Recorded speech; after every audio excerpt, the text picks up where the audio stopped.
అనకాపల్లి నుండి అమెరికా వరకు, శ్రీనివాసపురం నుండి సింగపూర్ వరకు ఎక్కడి నుండి ఎక్కడికైనా మన భాస్కర్ ట్రావెల్స్ నందు ట్రావెల్ టికెట్ సదుపాయం కలదు.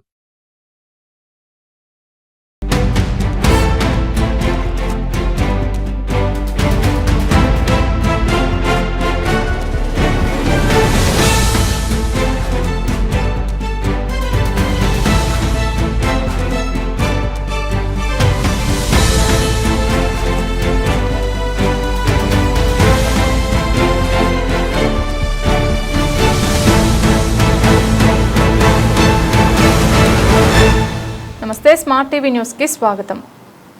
జంగారెడ్డిగూడెం మున్సిపాలిటీ పరిధిలో సోమవారం డ్రగ్స్ కంట్రోల్ అధికారులు పలు మెడికల్ షాపులపై తనిఖీలు నిర్వహించారు. గత 2 రోజుల క్రితం స్థానిక ఔషధ తనిఖీ అధికారి అవినీతి నిరోధక శాఖ అధికారులకు చిక్కిన ఘటన అనంతరం జిల్లా స్థాయి అధికారులు జంగారెడ్డిగూడెం పట్టణంపై దృష్టి సారించినట్లు తెలుస్తోంది. ఆరోపణలతో పట్టుబడిన నేపథ్యంలో డ్రగ్ అధికారుల బృందంతో జంగారెడ్డిగూడెంలోని మెడికల్ షాపుల్లో తనిఖీలు చేపట్టారు. కొన్నేళ్లుగా పట్టణంలో పూర్తి తనిఖీలు చేపట్టిన సందర్భాలు తక్కువ. పట్టణంలోని అనేక హోల్సేల్ ఔషధ ఏజెన్సీలు నేడు మూతపడడం పలు అనుమానాలకు తావిస్తోంది.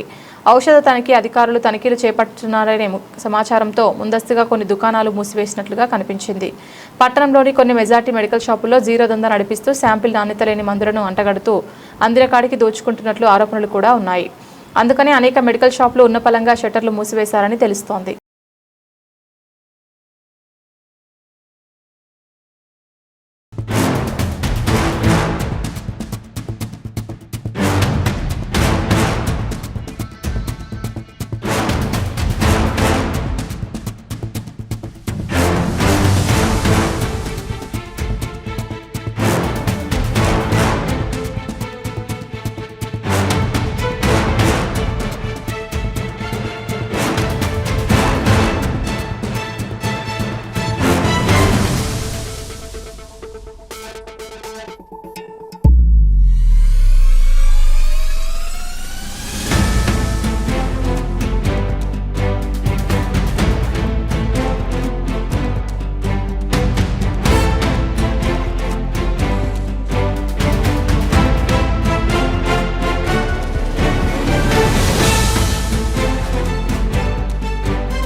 ఈరోజు ఏలూరు జిల్లా వెస్ట్ గోదావరిలో మా డైరెక్టర్ జనరల్ గారి ఆదేశాల ప్రకారము డ్రగ్స్ కంట్రోల్ అడ్మినిస్ట్రేషన్ ఆధ్వర్యంలో బృందాలుగా వేర్పడి వివిధ ప్లేసుల్లో మేము ఇన్స్పెక్షన్ చేయడం జరుగుతుందండి.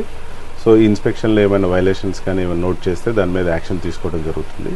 సో ఇవేమంటే జనరల్ ఇన్స్పెక్షన్గా చూస్తున్నామండి.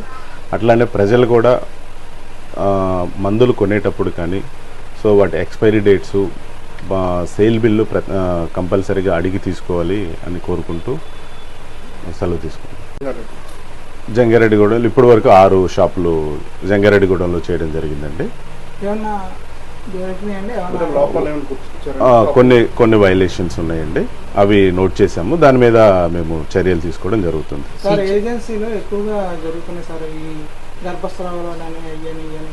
అక్కడ కిరాణా కొట్టుల్లో కూడా మెడికల్ అమ్మేస్తున్నారు. అంటే యాక్చువల్గా ఈరోజు నేను యాక్చువల్గా విజయవాడ నుంచి వచ్చామండి. సో దాని మీద మేము మా పై అధికారులకి దృష్టికి తీసుకెళ్తామండి. మన భాస్కర్ ట్రావెల్స్ నందు విదేశీ ఫ్లైట్ టికెట్స్, స్టూడెంట్ బుకింగ్ పై ప్రత్యేక డిస్కౌంట్స్ కలవు. వివరాలకు 9848552173 కి కాల్ చేయండి.